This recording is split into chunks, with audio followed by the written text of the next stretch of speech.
The behavior of a cat's fur standing upright in response to fear or aggression can be quite fascinating, with the hairs rising fairly evenly across the body when the feline is startled or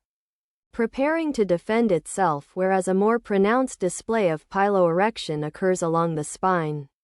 and tail when the cat is prepared to attack, a phenomenon that can edify us about the intricate